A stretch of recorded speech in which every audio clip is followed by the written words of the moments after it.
Olá, bem-vindo ao canal Psicanálise 2.0. Hoje vamos entender quem foi Sigmund Freud e como surgiu a psicanálise. Para isso, vamos voltar ao século XVIII, antes mesmo do nascimento de Freud, para entender o contexto histórico que influenciou diretamente sua trajetória. Na Europa, um médico chamado Franz Anton Mesmer defendia uma ideia curiosa, uma existência de um fluido magnético universal que atravessaria os corpos. Ele acreditava que muitos problemas de saúde, inclusive emocionais, eram causados por bloqueios desse fluxo. Esse fenômeno foi chamado de mesmerismo. Por meio de rituais com ímãs e gestos específicos, Mesmer acreditava que era possível curar as pessoas. Embora suas ideias tenham sido rejeitadas pela medicina oficial da época, Mesmer abriu uma porta importante, a de que a mente e o corpo estavam conectados, e que fenômenos aparentemente misteriosos poderiam ter origem psíquica. Seu trabalho criou um terreno fértil para o surgimento de abordagens como a hipnose, mais tarde exploradas de forma científica. Já no século XIX, o neurologista francês Jean-Martin Charcot passou a investigar a histeria, uma condição que causava sintomas físicos sem explicação orgânica. Mulheres com paralisias, cegueira temporária, convulsões, mas sem lesões detectáveis no corpo. Charcot utilizava a hipnose como método de estudo e tratamento desses quadros. Para ele, a histeria tinha uma base neurológica, embora ainda pouco compreendida. Foi nesse contexto que o jovem médico austríaco Sigmund Freud viajou a Paris para estudar com Charcot. Impressionado com os efeitos da hipnose e com os casos clínicos que presenciou, Freud começou a se questionar: e se esses sintomas tivessem origem psíquica, e não física? Essa foi a semente da psicanálise. De volta a Viena, Freud iniciou uma colaboração com o médico Joseph Breuer, que já vinha trabalhando com pacientes histéricas. O caso mais emblemático foi o da paciente conhecida como Ana O, um nome fictício usado para preservar sua identidade. Ana apresentava uma série de sintomas: paralisia de membros, perda de fala, alucinações. Durante o tratamento, Breuer percebeu que, ao falar sobre suas memórias traumáticas enquanto estava em transe hipnótico, os sintomas diminuíam ou desapareciam. Ana O chamou esse processo de cura pela fala.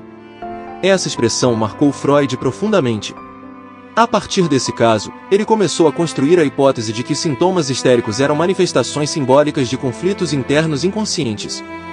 Ou seja, o sofrimento psíquico reprimido se transformava em sofrimento físico. Com o tempo, Freud abandonou a hipnose como técnica principal e desenvolveu um novo método, a associação livre. O paciente era convidado a falar tudo o que lhe vinha à mente, sem filtros. Freud, atento às palavras, aos lapsos, aos sonhos e às contradições, interpretava esses conteúdos como expressões do inconsciente. Foi assim que nasceu a psicanálise, uma forma de compreender o funcionamento da mente humana a partir do inconsciente, dos desejos reprimidos, dos traumas infantis e das estruturas psíquicas.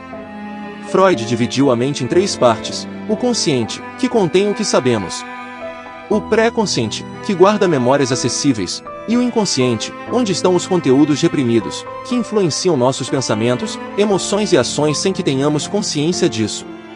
Mais tarde, ele elaborou uma segunda teoria, conhecida como modelo estrutural, dividindo a psique em três instâncias: o id, que representa os impulsos; o ego, que busca conciliar os desejos com a realidade; e o superego, que funciona como um juiz moral interno.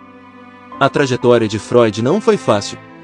Suas ideias foram alvo de críticas, rejeições e até zombarias. Mas ele insistiu. Publicou livros, deu palestras, atendeu pacientes e formou discípulos. Fundou um campo novo do saber, a psicanálise. Hoje, Freud é considerado um dos pensadores mais influentes do século XX. Suas ideias extrapolaram os consultórios e influenciaram a filosofia, a arte, a literatura e até o cinema. Sua maior contribuição foi mostrar que existe uma dimensão oculta em nós mesmos, o inconsciente, e que entender essa dimensão pode nos ajudar a lidar melhor com nossos conflitos, sintomas e relações. A origem da psicanálise não é apenas uma história médica. É uma virada radical na forma como compreendemos o ser humano. Se você achou esse conteúdo útil, compartilhe com quem também quer entender mais sobre a mente e sobre si mesmo. E se quiser continuar essa jornada, inscreva-se no canal. No próximo vídeo, vamos explorar a estrutura da mente segundo Freud, id, ego e superego. Até lá!